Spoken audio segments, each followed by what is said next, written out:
All right, it's Monday.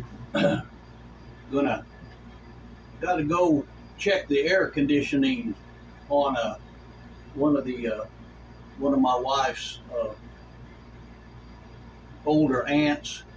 Uh, had somebody came and told her it had to have a whole new system, and they usually call me to double check that. Most of the time, I go and just replace the part that's bad, save them a lot of money. But this time of year, August, uh, I usually try to tend to the air conditioning problems that the family members have whenever I can. In the mid '70s, I worked for a carpenter, and I lived in Kansas, and we were building quite a few little HUD houses there. HUD was building a lot of houses in the rural parts of the country, and Kansas was a rural community there. So we were doing a lot of HUD houses. But I happened to notice that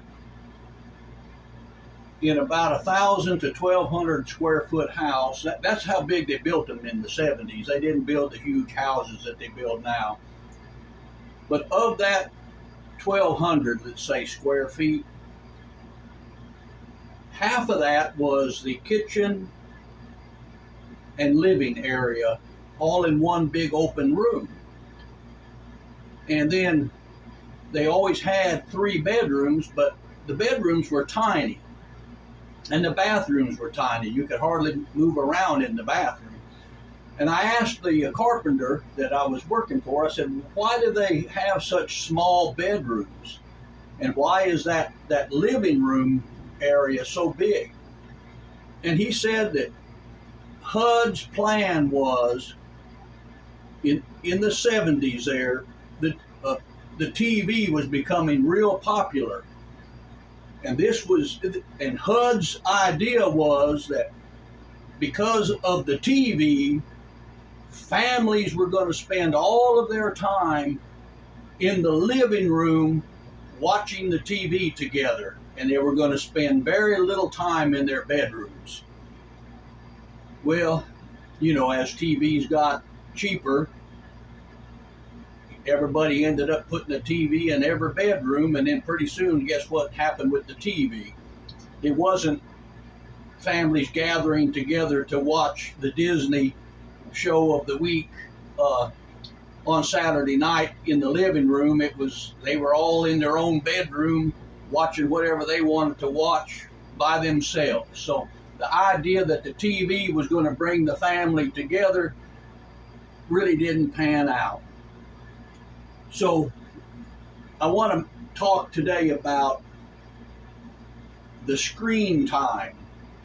The kids spend all their time on the phone or the tablet. And I want to point out something that finally occurred to me that I wasn't thinking about. I've been anti-electronics and anti-media and anti-screen time all the way through. But something just dawned on me in the last few days as I saw various commercials about, family life and whatever. It's not the screen time. It's the isolation time. It's not that the kids are watching something on their phone or on their tablet. The problem is they're doing it by themselves. They're isolated. They're not interacting with people. They're not looking at something together with other people, their peers or their parents or their relatives, friends. They're not looking at that with other people and discussing what goes on. In my daughter's van, the way it's set up, I think when they start the van, it automatically puts the Wi-Fi set up through my daughter's phone, and then the kids can immediately get on their own little phone as they're driving down the road. Well, when they go with me places, I guess my truck would do the same thing. I've never set it up. So I tell them I don't have the Wi-Fi. Well, guess what happens? They start looking out the window and they see things and they ask me about things and they say, well, look at those limbs hanging over the road. Someone ought to cut those limbs down. Or look at that new color that they have for that particular car. You know, I've never seen that color before. So what happens is, once they don't have that option to be isolated, they are able and willing to, you know, communicate with others. If you had a swing set in the backyard, or a trampoline, or the pool, swimming pool, you would see how fast they would lay that phone down and go outside and participate in some activity. Now, that's if it's too hot. Now we're talking about something different now. I mean, you know, it's got to be kind of a nice day, you know. But what I'm getting at is, they will do it if you give them the option to do something fun and creative with other people. I think most of the kids would do that. So if you give the kids options to do things with you or together with others, I think we're going to be able to pull them off of those screens.